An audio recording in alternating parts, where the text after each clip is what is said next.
All right, do we're gonna find out, do guys. push. All right, we're Yeah. counting down. Last game of the evening. It is game 2 in Slavs versus Pondegard. Pondegard will be attacking this time around. Slavs on the defense. It is Heilung Fjord once more. This will be the last time we're seeing this today. And let's find out if Pondegard can make it a 2-0 or if Slavs is going to tie this game for another really close standing at the end of the season. It is time to take a look at the units and the heroes. Of course, Bodyfest on the Dual Blade. I'm looking forward to seeing what he can do on the defense. But let's take a look at the units first. So it's that double gold actually. No, a lot of people are changing. Yeah, people are leaving. Oh yeah, it's a remake. People, All right, I don't think it's a people can remake. change. Yeah, we're gonna remake. All right, let's leave the battle there. All right, we're gonna keep you guessing just a little longer. It's going to be, Third restart. Let's go. Could be worse, I guess. yeah, it's just a couple seconds. It's all good. It's all good. All right, we're gonna rebuild the hype then. This match is going to be quite important. Not gonna lie. Decides 5th and 6th place will be there, Exactly. unless there is some insane upsets. Exactly. Well, that's the thing. Which I hope for. Exactly. I feel like this match, depending on who wins it, I mean, we can see both teams, they're definitely making some mistakes, but if you look at Nobiches, they're also not that clean. Syrup Slayer, we're going to have to see how they recover from Kebab's game. They're going to play Plebs next week, so they could be looking at a 2-0 down start right from the get-go in 2 weeks, and then who knows what could happen to a team like Syrup Slayer. Of course, you're expecting them to come stronger, but you never know. I mean, they felt a really, really Yeah. hard competition, though. Let's be Yeah, honest. absolutely. That's not easy. It's definitely a big step right now for a team like Slavs or Pondegard if they want to contest against a team like Syrup Slayer. Definitely not saying that they're going to win it right now, but depending on if Slavs or Pondegard, like how they come out of this match, especially Pondegard now looking quite good after having won this one. Although Slavs quite strong, I feel like they should have won the attack there, but we're going to see how they do on the defense. Yeah, I mean, I wish I could see more of what units people had. But from what I saw, for a lot of it, I just felt undecisive. Like, well, maybe few people had all of the units, and that's what they were struggling with. It's definitely what felt like. I did notice that at one point there were already Village Watchmen out just right after they kept the C point, so they definitely didn't have all of the strongest units. We're gonna have to rewatch it later or talk to the teams a little bit. We'll see. But let's focus on this game now. All right, so we're thinking Chevaliers, Ferengian, of course, the Lucine. We already saw quite a few Zakali Militia again, as expected, of course. Yes, definitely one of the units that is so good on the big fight. I actually don't think so. You don't think so, really? No. Something that's really, they're good against rescue units, but that's pretty much all they're good against. Like the other and special units, but not a lot of people are playing too many specters, so I think that's where the issues are kind of lying. But that's all they're really kind of there for. So I don't like that too many teams are playing like 3 or 4 Cocos.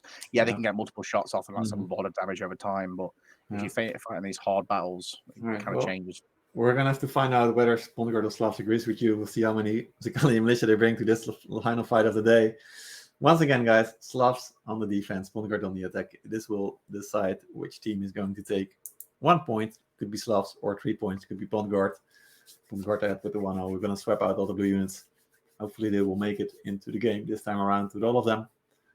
And let's see what units they bring this time around. We can still see 3 glaives on Pondegard's side. That surprises me. Aside from that, the pikes that we see from them so often. And also, actually, the glaives might be medium armor. They just might be medium armor, and they could be switching to pike later on.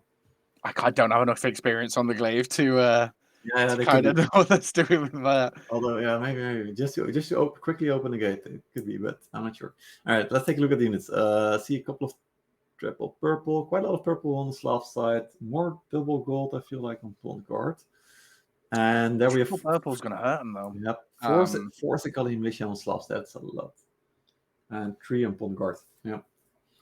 Yeah, see, I don't find them too strong. This might be just my opinion. But I don't think that. But you can see some actually Cudgel monks, by the way, and some more Yeah, some of the more new blue units as well. yeah, yeah. That's good to see that people are diversing that up rather than just playing the the usual Landsknechts or Prefect Pikes or Prefect Guards or something. Exactly. So that's actually really good.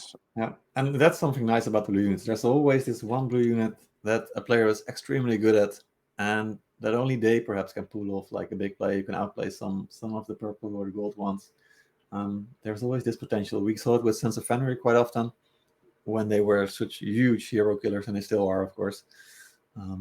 It's definitely possible. All right, let's see and find out what's going to happen. Turn the overlay on. You can hear us, guys, so camera's rolling. We're good to go. Let's have some fun. It's the last game of the day. Podguard in the red, Slavs in the blue. And they're rushing to the A gate. Also going Yeah, for this the is B a gate. B push again. Yeah, this is a B push again. That's 6 heroes on B. And then the majority on A trying to hide away from. See, these muskets are going to do some bombarding, especially these Fortes. Fortes are actually quite low on armor, so they'll take a lot of damage from bomb muskets. So, but it looks like it could be a B. That's a heavy rotation around the B. And Slavs don't seem to have forgotten this, by the way. Yeah, that's a really slow rotation. That should have been called weeks ago. Weeks ago, that should have been called. Oh my lord! Okay, right, here we go. Yeah, Slavs still chilling at the A gate. That should have been called ages ago. That's really good. That's really good to have them actually to go on. And that's a wasted walk as well. That's Imperial Pikes. That's a big unit. Yep. We've got some Chevaliers as well coming from the side, and then a lot of people making away from behind. I actually like that they're using the walls as well. This is really good because you can use the walls to go over there once that breach is down. But the delay is good. Still, this just slow reaction again from still chilling. They're still sitting at the A gate waiting for Podguard to win. They're trusting their other guys to actually clean it up. Oh, Slavs coming in the back now, though. That's really good. They're coming in. The thing is, they're coming in one by one. Yeah, it is kind of 1-1 there. But splitting up, they're losing, they're hardly losing that backline fight. And then, they're not getting this delay off, though. Revler Brave needs to get there ASAP. I think Polyev's going to get some unit out right now.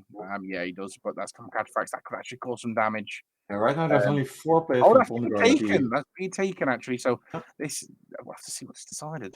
Oh, man. Yeah, this is crazy. Podguard only had 4 players at the A, and Slavs are in true retreat now. But look at this. They are going to get flanked from B and A. They are caught. They are caught in the wrong direction there. Oh, squish. Oh, Slavs, you messed up.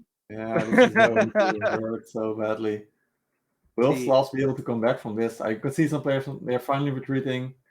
They're going to have to run. They're going to have to save whatever they can. It's going to be so hard. Scavs is right behind them. Same for Leader for Rice. Ooh, we got one right there. That's Josek. He's going down on the bridge. Oof. Straight home. So not even a sea defense. They lost all of those first units. And these are all, by the way, the first units for Pongard. So, you're picking up these random heroes. And again, they're still losing. They're probably not even getting any units killed, especially with the big shields there. This is why I don't like too many ball boys as well. Because if you really don't affect them very well. Yeah, we can see more cataphracts being caught up by Jet Li and Dealer for Life. They keep chasing them. They got the supply for free. No one's there as well. Oh, let's have a look at how yeah, I know that was so rough. Maybe that's the tilt from the first game. I think that might be Yeah, so we thought that 7 or 8 minutes was a lot for final cap. Guess what? You're gonna get 10 minutes on this one. Ouch. Incredible. That hurt. What was going on there? Slavs were just sleeping after the restart. Yeah, that sounds like that looks like a tilt to me. Yeah. But I do like that they're quick setups. This is actually a relatively quick setup for kind of what's just happened to them. They're getting the unit spaced out. I don't like the Medals that they're too far in the back and the Palace Guards are in the front. That kind of just makes the Palace Guards useless. You kind of want them in the Medals to be useful. But they've got this good spacing on the back. They're not making the anti-cav problem on these back stairs. They're not putting Fortes there. They're actually using some anti-melees there, which I really like. And Pongard aren't trying to take Chevaliers up the middle of all the back stairs. But just a slow kind of take onto C. They made sure to cap this so they didn't risk that weird Mhm. spawn bug that can happen. But here's something about the bridge, by the way. So this is the problem in the game, just while there's no action. That the bridge wouldn't actually go up. You actually have to pop a unit onto them, Yep. just like you would a tower in a regular siege. So let's just see if they can do that. It's not really needed though because they've already got C, but Yeah, they can it usually could go be up. handy. Not necessarily. Yeah, it's not required, but they could do it. Let's see if they do it. Yeah, definitely. So I'm checking out what units they bring. Oh, Bondguard is rushing right now. They're leaving all the units behind. I feel like they might be going for the specialists. Here they go. Yeah, They're this is chasing. the Chev. This is the Chevs by Retinues. That was a really, really good push. They're going to get wiped here, though, by the way. I don't know how much units they're going to get taken. There's a trap as But well. that's a good Treb as Mhm. well. Actually, the Pongods are lasting a lot longer than I thought they would. They're bringing actually some bad units. That's really good for... The Finnish Watchman just causing some chaos. Right there, 2-3 units. Yeah, absolutely. I mean, Not even in dying. fairness, I wouldn't have actually exposed these Cocos, but Mhm. Oh, another that's trap actually going to right be on the big. palace Yeah. guards. Oh, Yes, that's yes, flames yes. and Ouch. your Cocos by my friend. That was nice knowing Yeah. you. You're at least taken 2 or Ouch, 3. ouch. Yeah, Ras losing in Chevalier is only 4 left. Aviksik losing 10 of his Sakali militia. Ouch. Yeah, Bondguard, they're going to respawn now. But they don't mind that. They're happy. Absolutely. Their units are I mean, alive. Here they are back again out on the field. that's some quality units down. That's half a Chevs, and then he's only got some pretty Mhm. God or whatever the green shields are actually called. And then a lot of them are Palace Guards and Cudgel Monks, and he's only got 3 Cataphracts actually left. Totally. Um, I'm actually something that's actually surprises me is that Bondguard is bringing out the Halp Sergeants and the Hutskulls and also the Yevon Sergeants. They're definitely bringing more diversity to the team than I've seen from some others. Yeah, see, I don't see why people aren't doing Outscars. I think it's actually their long kind of wind up time, but it really does buff actually shield maidens, your engines, if you berserkers or your any kind of Viking team unit. It does actually buff them up quite a bit, to be fair. That makes them hammer most units, like pretty much every unit actually 1v1. Absolutely. But that's I just can't get over that defense. That was sorry guys, that was sleeping time for you. Well, let's see what you can do on home. Let's see what you can do on home. It's a good setup on home. You're not too out of the way. You've got why is there Fortes on the back? Interesting choice, boys. Yeah, bring them to the front line. That's not needed. All right, now I'm seeing what Slots probably should have done in the first game. Bondguard with 5 guys on the left. They're going to set up a flank here. The other 10 still on the right side. See, I like this. It's risky, but you split up the team. If you can win one of those trees, you can go out and help the other side. But if you lose badly on the other one again, you turn it into like a 6v11. Exactly. It really also depends on what units do you bring to the flank, what units do you find, how good are your individual heroes. It comes down to the small skirmish. All right, Bondguard is engaging on the left. So we've got see. This is where the ball boys will be effective. They got wiped on that right side. This is where the Fortes become ineffective as well. And they're just getting choked out. They're taking Big Hill. All right, Bondguard got them without setup in the alley on the left. They're slowly cleaning up the left. I feel like trap coming in. Out to right, looking still holding strong. The right is absolutely demolished. They're kind of running the heroes around a little bit. I'm not gonna lie. This fight was done a while ago, and there's some Medals that's just sat here doing nothing. Oh, those could be doing so much better. Actually, what? No, they're the what? They're Pond Guard. They've actually set up some of these anti-cavs. Or just this was methodical. This was, This was clean. Yeah, this is Bondguard's game. We can see the Modao. They're blocking anything that's going to come in. Bondguard pushing up with the shield maidens, with the palace guards. Everything that went down for Slavs is not coming back up again. No, I mean, I thought this was the Medals from, it was done that early that I thought these Medals were actually from. That is a 2-0 for Bondguard. GG, Bondguard is back, guys. At least for this one. We're going to have to see what else they can do in the rest of the season. But this was a really, really good game from them. GG, Bondguard and the other guys. Ooh. Absolutely. All right. 9-1 and 5 from Zedris. I'll have you go over the units and the heroes and whatnot, and I'm gonna see if I can get some of the guys in for the interview. So go ahead, it's all yours. Absolutely. So we'll talk about some of these unit scores. So I'll let you guys have a little bit of a ponder.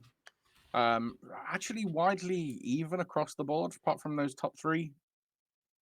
Apart from these unit kills, you could tell that they absolutely, they fucked up. In all fairness, on A, and on B, they didn't react quick enough, and that's actually on them. And this kind of shows what a team can do if you're out of position.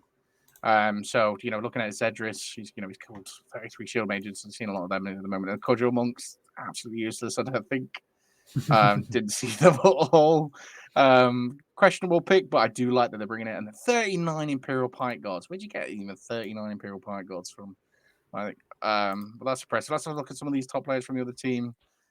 This is kind of scattered unit kills. I'm going to go to Amnesia instead of the others because they got it on the hero kills and assists.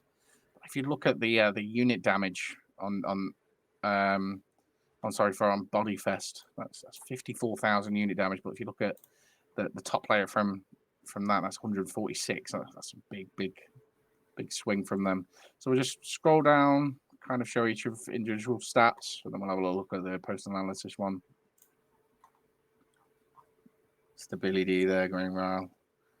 Yeah, not really much you can do in regards to hero kills and that department. Yeah, this is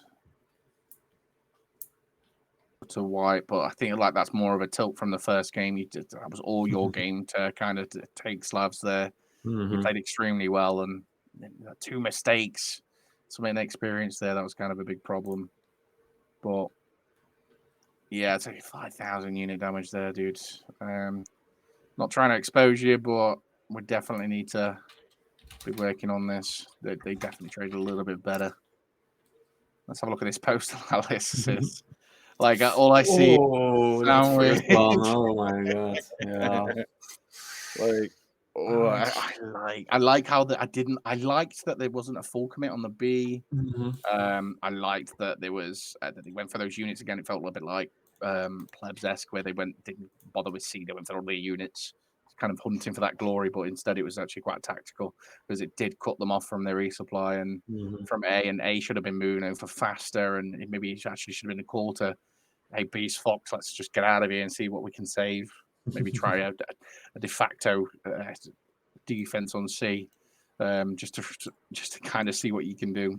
Well, yeah, there's a lot of deaths, and a lot of this blue is actually in their home point as well, which is it's not what you're going to see in the game. But instead, like this game wasn't great, but the first game was fantastic.